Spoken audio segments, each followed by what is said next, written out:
တူးလေးပြကြည့်ပါလားတဲ့ပြမယ်တတူးပြမယ်ဒီမှာကြည့်ဒါဇာမနီငှက်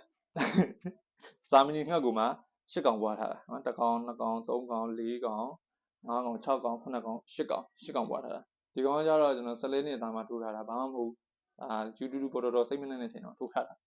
ဒီကောင်နေရကြတော့ဒါအောက်ပိုင်း20နှစ်လောက်ကထိုးထားတာဗျာကျွန်တော်ပြောချင်တာကျွန်တော်အားပေးတဲ့လူတွေတော်တော်များများတွေမှာလူငယ်တွေပါတယ်လူငယ်တွေမှချက်စရာလေးသူတို့လေးတွေပါတယ်ပေါ့နော်လူငယ်တွေဘာမှမဟုတ်တဲ့အခြေအနေမျိုးမှာဘာမှမလုပ်ပါနဲ့ဒီလိုတွေပြောအောင်မင်းကဆရာကြီးလားကျွန်တော်ဆရာကြီးမဟုတ်ပါဘူးဘာလို့လဲဆိုတော့ကျွန်တော်လည်းလူငယ်ကနေဖြစ်လာတဲ့လူပါပဲကျွန်တော်ကြုံတွေ့ခဲ့ရတဲ့အခက်အခဲမျိုးတွေနဲ့မကြုံစေချင်လို့ပါ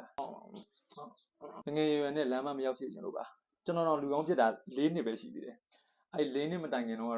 ကျွန်တော်လည်းတော်တော်ဆိုးခဲ့တာဆိုးတော့မှတော်တော်ဆိုးတာဟာသူကြီးကတတူးလေးနဲ့မိုက်လိုက်တာမိုက်တယ်ဟုတ်တယ်ဒါပေမဲ့မထိုးပါနဲ့哦မထိုးနဲ့လို့မပြောဘူးเนาะမထိုးပါနဲ့哦ဘာကောင်မှမဟုတ်တဲ့အခြေအနေမျိုးမှာ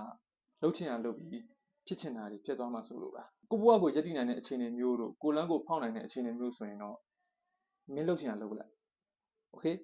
အားလေးလာပြောတာပါ